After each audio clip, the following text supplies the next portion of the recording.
사람이 7천이라. 그 남은 자들이 두려워하여 영광을 하나님께 돌리더라. 아멘. 할렐루야.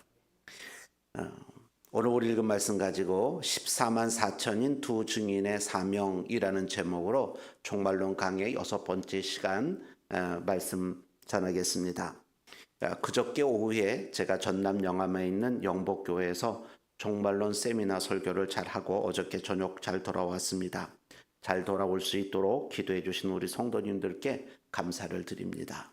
제가 월요일 새벽 종말론 강의 5번째 말씀에서 우리는 하나님께서 대환란의 시기에도 교회를 버려두지 않으시고 예비처를 예비하셔서 그분의 백성들을 보호하신다는 사실을 살펴보았습니다. 그렇습니다. 하나님은 환란의 시대에도 당신의 구속 역사를 멈추지 않으십니다. 세상이 심판을 향해 나아가고 있을 때도 그분은 반드시 복음의 사명자들을 세워서 마지막 구원의 초청을 해주실 것입니다. 요한계시록 7장에는 14만 4천 명의 인맞은 자들이 등장하고 11장에는 두 증인이 등장합니다. 그런데 이들은 서로 다른 사람들이 아닙니다. 같은 사람입니다. 즉 14만 4천이 두 증인이고 두 증인이 14만 4천입니다. 이들이 바로 하나님께서 실제로 부르신 종말의 복음 사명자들이죠. 하나님은 7년 대환란 전 3년 반, 그러니까 7년 환란, 이 대환란의 전 3년 반 동안 이 사명자들을 세우셔서 그 세상의 마지막 이 복음을 전하게 하십니다. 그들은 회개의 나팔을 불며 복음을 통해 알곡과 쭉정이가 구별되는 마지막 추수를 이끌 사명자들입니다. 이들에 대해 계시록 14장 4절과 5절에는 그들이 어떤 사람인지 그 자격까지 분명하게 나와 있습니다. 이 사람들은 여자와 더불어 더럽히지 아니하고 순결한 자라. 어린 양이 어디로 인도하든지 따라가는 자며 사람 가운데에서 속량함을 받아 처음 익은 열매로 하나님과 어린 양에게 속한 자들이니 그 입에 거짓말이 없고 흠이 없는 자들이더라. 오늘은 이 14만 4천인 두 증인의 사명을 통해서 하나님이 어떻게 마지막 시대에 교회를 사용하시는지, 그리고 우리가 어떤 자세로 그 사명에 동참해야 하는지를 함께 살펴보도록 하겠습니다. 첫째로 14만 4천 명은 하나님께 입맞은 종말의 복음을 전하는 실제 사명자들입니다. 그러니까 요한계시록 7장 4절은 이렇게 말합니다. 내가 인침을 받은 자의 수를 들으니 이스라엘 자손의 각 지파 중에서 인침을 받은 자들이 14만 4천이니.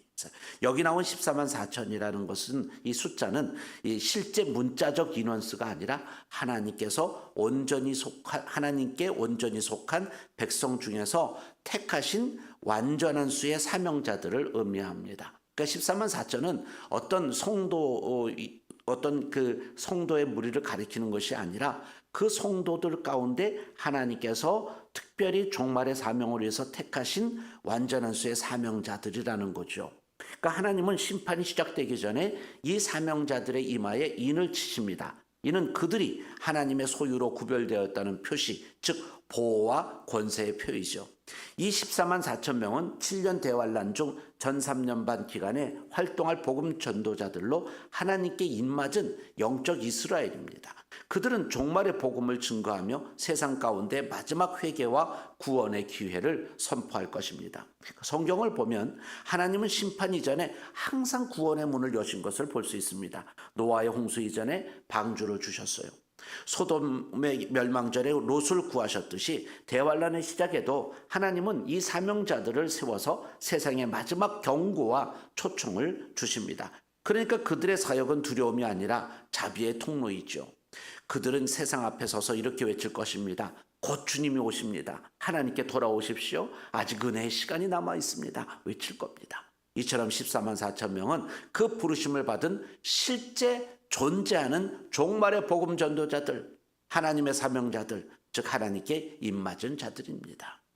둘째로 14만 4천 명은 두 증인으로 종말의 사명자들을 말합니다. 요한계시록 11장 3절은 말합니다. 내가 나의 두 증인에게 권세를 주리니 그들이 굵은 베옷을 입고 1260일을 예언하리라.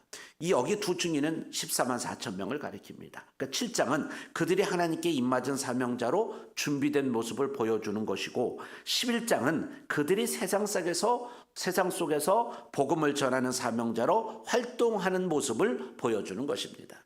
그러니까 여기서 둘이라는 수는 증언의 확실함을 뜻합니다. 신명기 19장 15절에 보면 하나님이 증인을 세울 때 둘 이상의 증인을 세우라고 말씀하셨죠.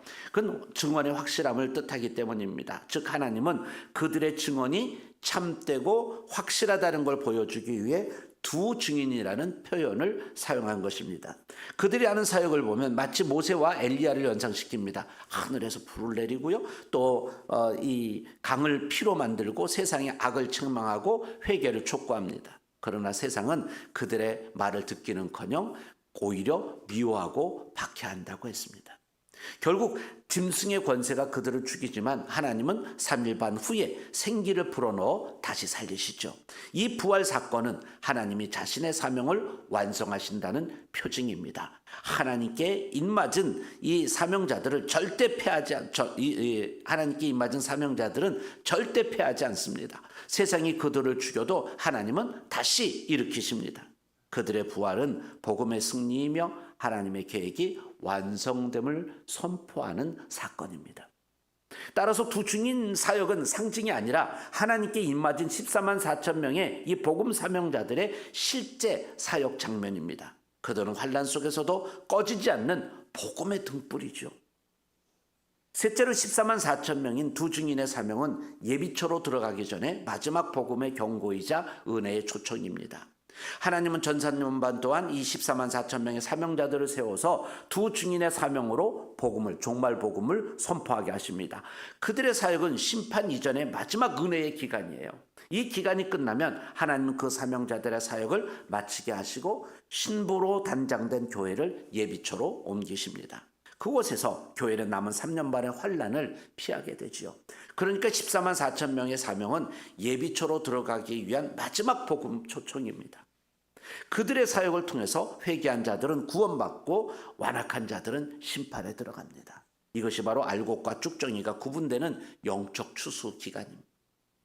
여기서도 하나님은 질서 있게 일하시는 분이라는 사실이 드러납니다. 전 3년 반은 종말 복음을 선포하는 시기, 후 3년 반은 교회의 보호와 심판의 시기. 그 사이에서 하나님은 이 사명자들을 통해 인류에게 마지막 기회를 주시는 거예요. 이 사실은 오늘 우리에게도 깊은 교훈을 줍니다. 즉 지금은 복음을 증거할 때이며 하나님이 우리를 이 시대의 증인으로 부르셨습니다. 우리가 복음을 증언하는 자리에서 하나님은 여전히 마지막 은혜의 문을 열고 계신 거죠. 중국이 공산화되던 1950년대 수많은 교회가 문을 닫고 성도들이 흩어졌습니다. 그러나 하나님은 그 땅에 복음의 불씨를 남겨두셨습니다. 성경 한 권을 돌려읽던 지하교회 성도들이 밤마다 모여 찬송하고 복음을 전했습니다. 그들은 두려움 속에서도 사명을 버리지 않았습니다. 그들의 헌신이 오늘날 중국 교회의 기초가 되었습니다. 이러한 그들의 모습이 바로 14만 4천 명의 사명자의 정신, 두 증인의 신앙입니다. 하나님은 언제나 복음의 증인을 세상 가운데 남기십니다.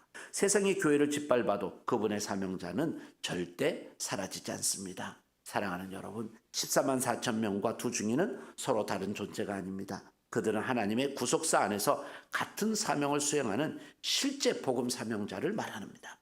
하나님은 대환란의 시작에 그들을 인치셔서 복음을 전하게 하시고 그 사명이 끝나면 교회를 예비처로 옮기십니다.